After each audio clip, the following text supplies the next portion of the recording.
Towards the end of 8th grade, I tried out for my future high school cheer team and did not meet all of the requirements. I decided that I wanted to learn how to tumble so that I could make the cheer team in my second year of high school. In order to do this, I joined a competitive cheer team that not only taught me the skills I needed for a high school cheer team, but also blessed me with many memories and friends. Colorado Lightning All-Stars is an incredible organization that allows young girls the opportunity to advance their cheer and dance skills at a reasonable price and become a part of a family through the coach's commitment, love, and dedication to their athletes. I was a member of this organization for 4 years and personally experienced the coach's love and dedication while receiving help with my cheerleading abilities and participating in competitions.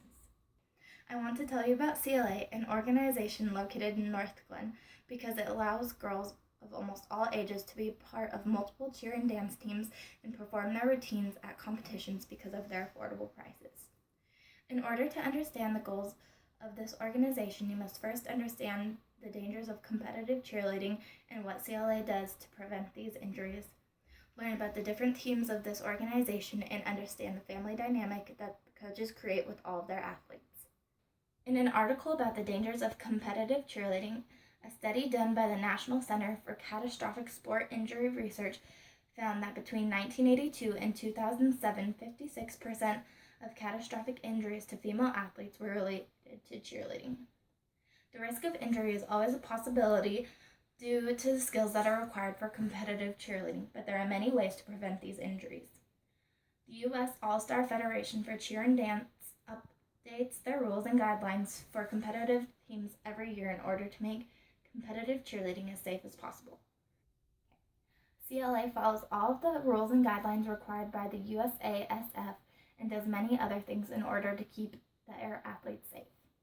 During practices, athletes are spotted by multiple coaches and fellow athletes when trying new stunts. Athletes are also spotted by a tumbling coach until they are comfortable and have enough skill to tumble without a spot. Coaches also work with one stunting group at a time when teaching a new stunt in order to ensure that they hear and understand all of the directions and see that all of the members are doing the moves correctly. The coaches of CLA create a welcoming environment by having a variety of teams for girls of different age groups. A girl is placed on a team depending on her age and skill level. CLA has cheer and dance teams for 4 different age groups and skill levels. Girls that are not in elementary school yet are placed on the tiny level 1 cheer team. Girls that are in elementary school are placed on the youth level 2 team, and girls between the ages of 10 and 18 are placed on the senior level 3 and level 4 teams depending on their skill level. The youth jazz and senior jazz and hip hop teams have the same age requirements as the cheer teams, but instead of a tiny team, there's a junior hip hop team meant for girls in middle school. Competitive cheerleading is a very expensive sport due to all of the requirements, and CLA tries to make it as affordable as possible. There are numerous expenses that come along with being a competitive cheerleader, which makes the range of cost anywhere from $1,500 to $5,000 a year, according to Cheer Parents 101. All athletes are required to purchase multiple pieces of clothing, which begin to add up. Not only do they have to pay for clothing, but they also have to pay for practices and competitions. Competition fees also get very expensive, and usually the cheer teams compete in about 7 or 8 competitions a year. In addition to those things, every other year the entire organization travels to another state in order to compete in a national competition. The owners of CLA have many different types of fundraising in order to keep the prices of competitive cheerleading affordable. There are a few mandatory forms of fundraising that are meant to raise money for the teams.